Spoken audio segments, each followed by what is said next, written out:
Okay, we get the idea. Anyways, here's part 1. And hey, welcome to the path. Although you may not enjoy your time here, chances are you'll never forget it. This first part's called the Noob Killer. It's got 11 jumps, but I'll show you how to do it in 7. The purpose of this video is basically to give you an idea of how hard the path is, while still giving you some hope. Although you won't see me die in this video, I did. Maybe not 100 times, but I did. So don't feel bad. So, in case you don't know, this map still hasn't been beaten. To beat it, reach the Hornet at the very end and make sure to save the video. Not only as proof, but so I have something to work with when I make the tribute video. It's the least I could do after all. Okay, here's tip number 1. Always knock down the antennas when you reach a new checkpoint. This will enable you to teleport directly to that checkpoint, so you won't have to do it all over again. Not like it's gotten that hard yet or anything. This here is the deciding factor. This part has 19 jumps, but you can do it in 14 if you do what I do. As I was saying, the beginning is very easy, but don't worry. You'll be going insane soon enough. After all, there's 153 jumps, and right now we're at number 8.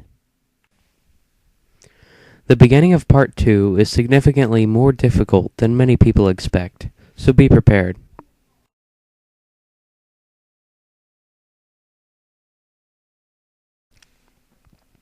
This jump onto the pillar has been especially challenging. Although there's no trick to it, most people forget to crouch. As I said, the name of part 2 is the deciding factor. It is named that because if you or your group doesn't have the skill to make it past these jumps, then you probably have no chance whatsoever at reaching the end, much less the next checkpoint. Tip number 2. To avoid getting bored or freaking out, make sure you have either some music to listen to or a group of friends to talk to. Remember, the mind can only handle so much intense concentration. Focusing on something else can help to relax not only your mind, but also it relaxes your hands. This map is hard enough without excessive cramping.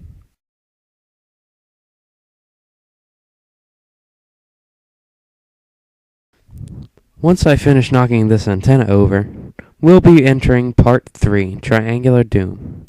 This is the most common stopping point in the game. It will most likely eat up a lot of your time.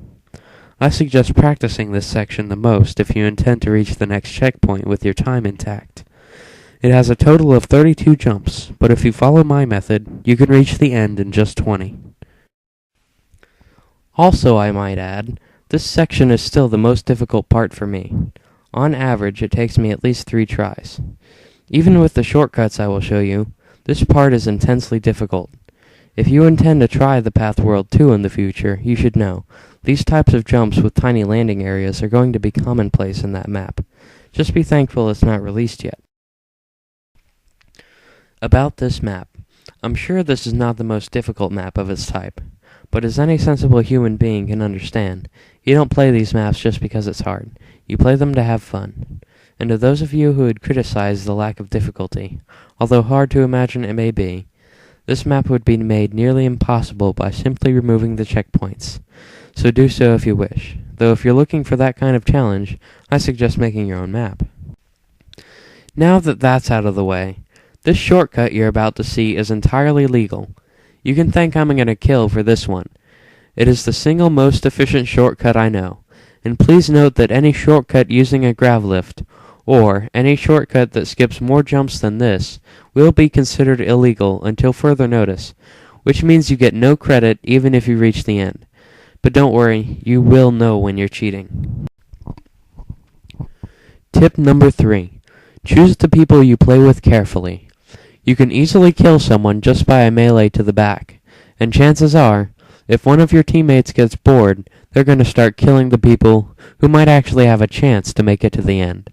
So remember, as long as you're the party leader, all you need to do is boot. Or alternatively, you could just spawn kill them until they leave. After all, everyone needs a little comic relief. So here we are. We've made it to the third checkpoint. If you're able to reach this point, you should be very proud. I suggest you be extra careful when you make it to the antenna, because you really haven't made it until it's knocked over, and a fall at this point may well cost you what's left of your sanity. This section is called obsessive. There are 3 rather challenging parts of this area. In the beginning, you need to do some fancy moves with the grav lift. In the middle, the oddly shaped pillars may occasionally cause you to bounce for no apparent reason. This is especially annoying. And the end can be ridiculous unless you follow my moves exactly. There are 33 jumps in this one, but you can do it in 27. You're almost to the end. Just 1.5 to go after this. You're doing great.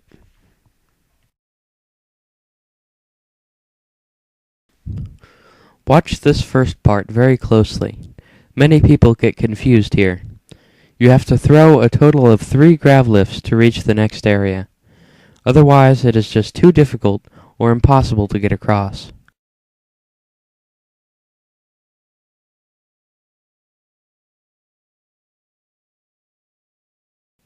And for the third jump, it is advised that you actually jump rather than just walk into the grav lift. After getting here successfully, you'll find these jumps can provide some challenge, but simply crouch every time and you shouldn't have any problems getting to the pillars that are up ahead. For this jump, I can provide no other suggestion than to get as much height as possible. It is very difficult.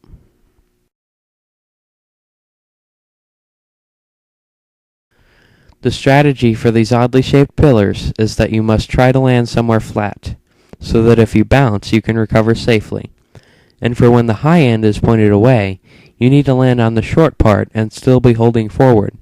Just be sure to stop for each jump. If you try to move too fast, you may find yourself walking right off the edge to your death.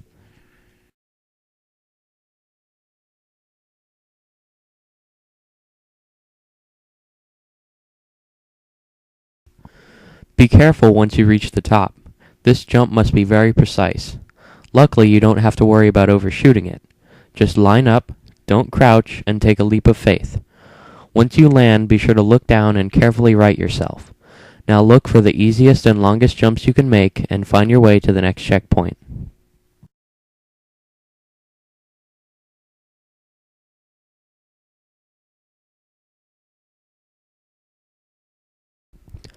Tip number 4. When facing many short jumps like this, sometimes it is better to jump as soon as you land to eliminate the ups and downs of preparing to jump. Although it can be dangerous, if you are confident you can land well, then maybe a frantic series of hops is a better suit for your nerves.